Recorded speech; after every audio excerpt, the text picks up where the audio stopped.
Buenos días, apreciados docentes. Con esta videoconferencia damos inicio al ciclo de formación del programa Todos Aprender. Nos encontramos en la primera semana del ciclo 1 y al finalizar esta semana estaremos evaluando tanto los contenidos como los recursos y como los medios que utilicemos y allí verificar cuáles nos han sido de mayor utilidad para continuar con la formación las siguientes semanas. En el día de hoy abordaremos la temática gestión de ambientes de aprendizaje emergentes. Sabemos que la gestión de aula ha sido un foco priorizado por el programa Todos Aprender desde sus inicios y en este momento de la emergencia surgen muchos escenarios en donde podemos seguir llevando a cabo nuestra labor de enseñanza y aprendizaje. Los objetivos. El objetivo general: resignificar la gestión de aula hacia la gestión de ambientes de aprendizaje emergentes como una realidad a la que nos estamos enfrentando en el contexto actual. Y tenemos tres objetivos específicos. El primero es reconocer las distintas posibilidades de organización de los ambientes de aprendizaje en la gestión del currículo, de los recursos, del tiempo y del espacio en los diferentes contextos poblacionales. Un segundo objetivo es explorar aspectos que combinan elementos pedagógicos, organizativos y tecnológicos en los diferentes contextos de aprendizaje. Y un tercer objetivo es proyectar propuestas para la gestión de ambientes de aprendizaje que permitan el fortalecimiento de la nueva práctica pedagógica que estamos desarrollando. Hasta este momento, la gestión de aula ha sido entendida como el conjunto de decisiones organizativas y actividades desarrolladas por los docentes en búsqueda del logro efectivo de resultados en los procesos de enseñanza-aprendizaje. Aquí, si vemos aquí en la parte de abajo, está un link y este link nos lleva a una encuesta que debieron haber realizado antes de iniciar. Sin embargo, no la han realizado. Los invito a detenerse en este momento, ir a este link y llenar el cuestionario. Es un cuestionario de conocimientos previos. Entonces es necesario llenarlo antes de continuar con esta actividad de la videoconferencia. Esa resignificación de la práctica pedagógica a la que debemos llegar implica dejar de ver el aula como ese salón, como ese espacio físico, comenzar a entender que existen múltiples espacios en donde los niños y las niñas, los jóvenes, adolescentes, también desarrollan competencias y aprenden.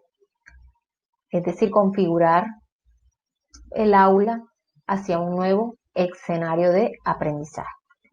Estos ambientes de aprendizaje no se conciben solamente como los espacios físicos, como el salón de clase. Su espectro es cada vez más amplio. El ambiente de aprendizaje se relaciona con el medio, con los actores, con los recursos, con las herramientas. Y es todo un conjunto de factores, de espacios físicos, tecnológicos, educativos y sociales en los que las personas van realizando esa interacción.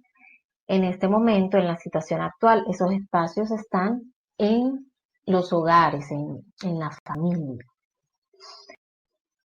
Para tener mayor claridad en lo que es un ambiente de aprendizaje emergente, vamos a abordar estos 4 elementos: la gestión curricular, la gestión de las personas, la gestión de los recursos y la gestión del tiempo.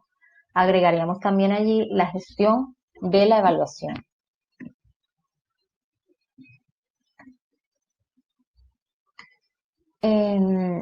El Ministerio de Educación, en el marco de la emergencia, publicó un documento muy interesante acerca de las orientaciones para directivos y docentes. Ahí encontramos un apartado acerca de la gestión del currículo y es importante tenerlo en cuenta. Dice así sobre la crisis que estamos viviendo, dice que esta crisis limita de manera significativa el desarrollo del plan de estudios que teníamos concebido para desarrollar en la modalidad presencial. Entonces hace énfasis en que es necesario replantear esos aprendizajes y seleccionar unos contenidos básicos para que la familia apoye al docente, a la escuela, en el proceso de construcción de ese aprendizaje a los estudiantes y pues allí a sus hijos. No es tarea de la familia, lo plantea el Ministerio de Educación Nacional en este documento, llevar a cabo un estricto plan de estudios en casa. Entonces, las posibilidades actuales de aprender desde cualquier lugar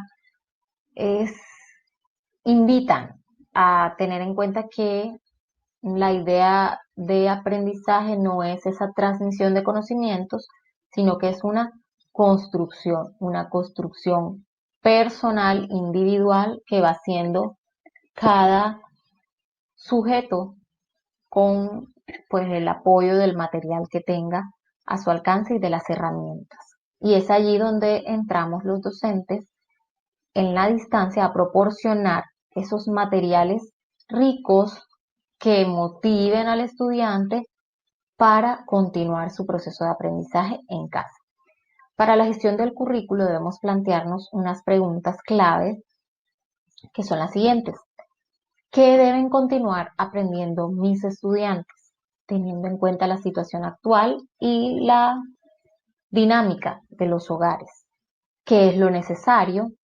¿Y cuáles aprendizajes son posibles también de que se puedan dar en la casa, en los hogares? El siguiente elemento es la gestión de las personas. El lenguaje como función mediatizadora cumple un rol crucial en este proceso. Las orientaciones verbales, auditivas o escritas que se dan entre los actores generan interacciones que deben guiar el desarrollo de cada una de las acciones que nos proponemos. Estas instrucciones, a través de los diferentes recursos que utilicemos, deben ser sencillas, con un lenguaje muy próximo a la familia y a los estudiantes. Y todas las estrategias que utilicemos deben estar centradas en el alumno. Se trata de motivarlos a aprender y aprender de una nueva forma a la que no están acostumbrados. Y la familia a estar allí como un apoyo de trabajo en equipo con el docente. Se presenta entonces un diálogo didáctico mediado y este diálogo de doble vía que se da entre docentes y estudiantes, que puede ser separado por el tiempo y por el espacio, pero que está conectado a través de esos materiales que se han preproducido, que se han enviado, que se les han hecho llegar, y por unas vías de comunicación sincrónicas y asincrónicas. Este diálogo entre el que enseña y el que aprende se convierte en un eje central del proceso de enseñanza y aprendizaje.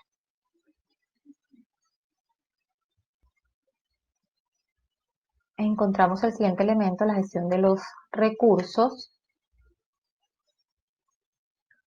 y veamos aquí en este diagrama la cantidad de recursos que podríamos tener disponibles.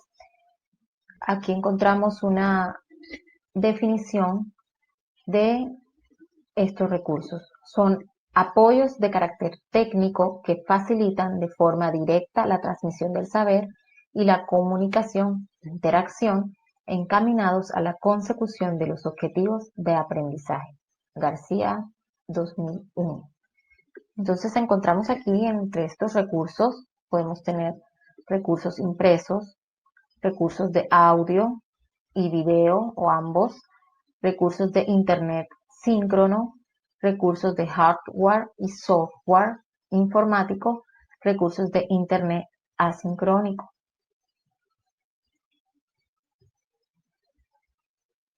Y encontramos dentro de las posibilidades de nuestros estudiantes algunos que no tienen acceso a lo virtual o a computadores y otro grupo de estudiantes, otra población con acceso virtual o computadores. En el caso de estos estudiantes que no tienen el acceso a los recursos tecnológicos, podríamos utilizar los recursos que aquí se describen: guías, unidades didácticas, talleres, materiales impresos diseñados por los docentes, textos escolares de los que ya se venían trabajando, materiales de modelos educativos flexibles que se presentan también en la página de Colombia Aprende. Existe mucho material disponible para trabajar con los estudiantes. Y en el caso de los estudiantes que sí tienen ese acceso virtual, podemos contar con plataformas, con recursos virtuales disponibles. Las que podemos conocer es Classroom, hay otra aplicación en Modo y varias más entre las que podemos manejar nuestros estudiantes en nuestra aula de manera virtual. Y todo el tipo de recursos transmedia también se pueden utilizar para este grupo de estudiantes o para esta población que tenga la disponibilidad. Nos vamos ahora a la gestión del tiempo y se debe entonces programar la duración, tener claridad.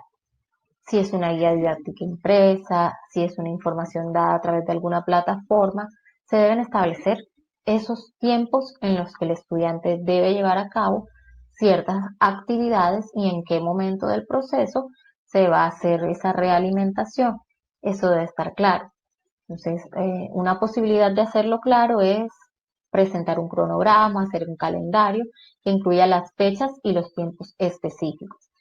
Este desarrollo también de tiempos para los envíos de los productos en caso de que sea necesario dependiendo de las actividades, tiene que estar claro. Esos productos, esas actividades a distancia, en qué momento o en qué fecha deben ser entregadas al docente. Se deben establecer también las propuestas de comunicación, si es sincrónico o asincrónica, y concretar los horarios de atención a los estudiantes. Al igual que las gestiones que hemos abordado hasta este momento, la gestión de la evaluación, que es muy importante, también se debe replantear. Es decir, entender que ya no podemos realizar la evaluación de la manera como veníamos acostumbrados y que debemos reorganizarnos para hacer una evaluación que realmente ayude al estudiante a comprender qué es lo que ha aprendido y a ser consciente de su propio aprendizaje. Por lo tanto, para esta gestión de evaluación tenemos las siguientes recomendaciones y es hacer explícitas las intenciones de las actividades propuestas, tanto para la familia como para el estudiante.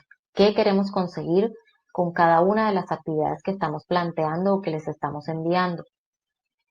Acompañar y recoger información suficiente para orientar la consolidación de los aprendizajes a través de cualquier medio en los que podamos tener comunicación con los estudiantes, recibir la mayor información que podamos para de allí plantear las actividades a seguir o, si es necesario, volver a trabajar ciertos aprendizajes hasta que el estudiante pueda apropiarse de los mismos. Valorar la participación y comunicación a lo largo de todo este proceso, así como del diseño formativo, y para apoyar la autorregulación se debe incorporar la autoevaluación en cada una de esas guías o en cada una de las actividades realizadas.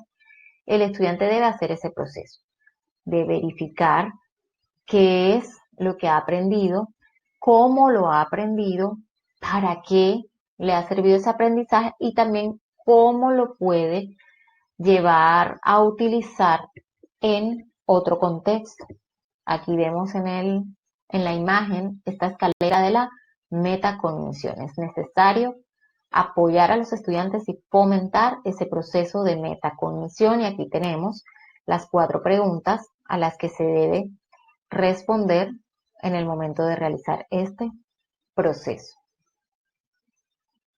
Hemos llegado al final de esta videoconferencia y quiero compartir con ustedes el siguiente mensaje. Aprovechando que estamos en el mes de mayo y que el viernes fue el Día del Maestro, entonces voy a leerla para ustedes. Maestro, eres un pilar de esperanza. La emergencia actual nos convoca a encontrar juntos maneras de reinventar los procesos educativos y a exaltar nuestra labor educativa para recuperar lo que deseamos cercano, la normalidad de nuestras vidas, pero siendo otros, enriquecidos gracias a esta gran experiencia.